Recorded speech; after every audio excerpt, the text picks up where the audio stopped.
అందరికీ నమస్కారం. Jamie Prem's YouTube ఛానల్కి స్వాగతం. అలనాటి ఆణిముత్యాల కార్యక్రమంలో ఈరోజు మనకు లభించిన ఆణిముత్యం ప్రముఖ దర్శకుడు ఎన్ శంకర్ దర్శకత్వంలో రూపొందించిన సినిమా ప్రేమికుడు. ప్రేమికుడు సినిమా 1994లో విడుదలైన తమిళ చిత్రం కాదలన్ అనే చిత్రానికి మూలం. ఇందులో నాయకులుగా ప్రభుదేవ, నగ్మా నటించారు. ఇందులో మనస్సులను రంజింపజేసే పాట ఒకటి ఉంది.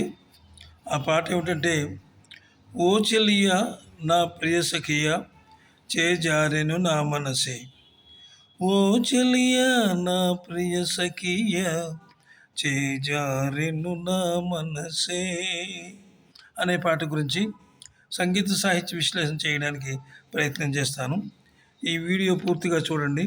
మీకు నచ్చినట్లయితే సబ్స్క్రైబ్ చేసి మీ ఫ్రెండ్స్కి షేర్ చేయండి. ఇక ప్రేమికుడు కథ క్లుప్తంగా చూద్దాం. ప్రభు అనే యువకుడు గవర్నమెంట్ ఆర్ట్స్ అండ్ సైన్స్ కళాశాలలో విద్యార్థి అనమాట. విద్యార్థి సంఘ నాయకుడు కూడా అతను. కళాశాల వార్షికోత్సవాలకి గవర్నర్ని ఆహ్వానించడానికి వారింటికి వెళ్తాడు అతను.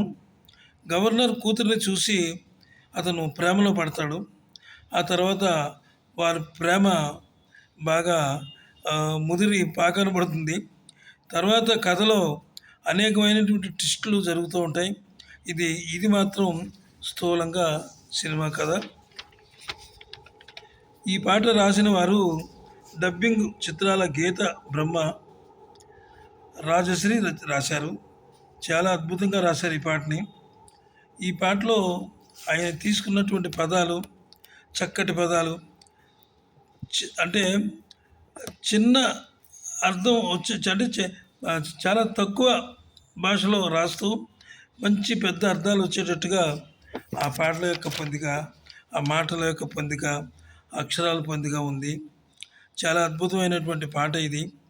ఈ పాటను అంటే రాజశ్రీ గారు డబ్బింగ్ చిత్రాల్లో ఎన్నో పాటలు రాశారు. అన్ని పాటలు కూడా సూపర్ హిట్ అయినాయి అన్నమాట.